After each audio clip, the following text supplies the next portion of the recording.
पालघर जिल्ह्यातील मनोर गावाला वैतरणा नदीवरील बंधाऱ्यातून पाईपलाईनद्वारे पाणी पुरवठा केला जातो. मात्र 25 जून 2025 रोजी झालेल्या मुसळधार पावसामुळे संबंधित परिसरात मोठे भूस्खलन झाले होते. या दुर्घटनेत मुख्य पाणी पुरवठा पाईपलाईन उघड्यावर आली होती.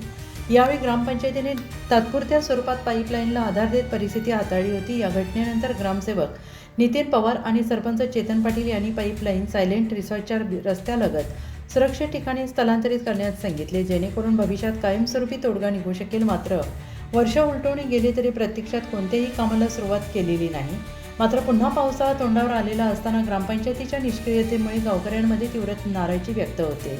विशेष म्हणजे 2025 मधील घटनेनंतर डेप्युटी इंजिनियर गणेश गायकवाड यांनी स्वतः घटनास्थळी भेट देऊन पाहणी केली होती आणि त्यानंतर ग्रामपंचायतीने MGP तसेच जिल्हा परिषदेकडे याबाबत पत्रव्यवहार केल्याचं सांगितलं जातं. तरी देखील संबंधित विभागांकडून कोणतीही ठोस कार्यवाही करण्यात आलेली नाही. याआधी 2023 याच परिसरात मोठ्या प्रमाणात भूस्खलन झाले होते. त्यावेळी तब्बल 15 ते 20 दिवस मनोर गावाचा पाणी पुरवठा पूर्णपणे बंद झाला होता. त्यानंतर पाईपलाईन सुमारे 20 मीटर आत हलवण्यात आली.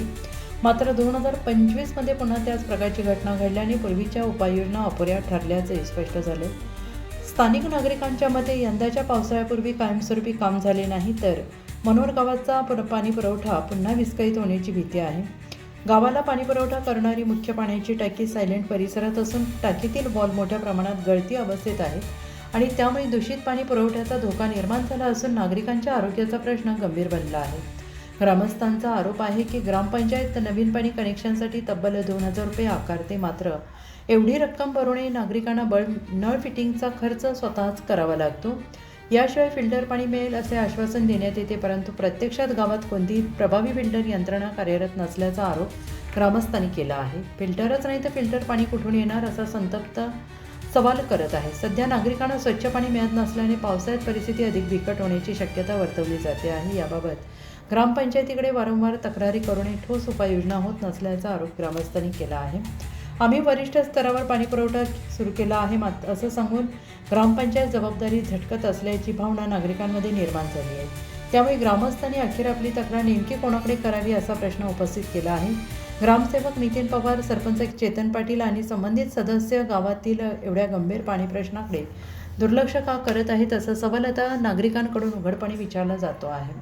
विकासाच्या मोठमोठ्या घोषणा होत असताना गावकऱ्यांना स्वच्छ पाण्यासाठी संघर्ष करावा लागत असल्याने प्रशासनाविरोधात संताप वाढतो आहे. ग्रामस्थांनी शासनाने तातडीनं कायमस्वरूपी उपाययोजना करून सुरक्षित आणि फिल्टर पाणी पुरवठा सुरू करावा अशी जोरदार मागणी केलेली आहे. कर वसुलीत पुढे पण स्वच्छ पाणी पुरवठ्यात अपयशी मनोर ग्रामपंचायतीचा निष्काळजी कारभार नागरिकांच्या आरोग्याशी खेळ करत असल्याचा आरोप आता अधिक तीव्र होतो आहे. डहाणू प्रतिनिधी निलेश दांडेकर.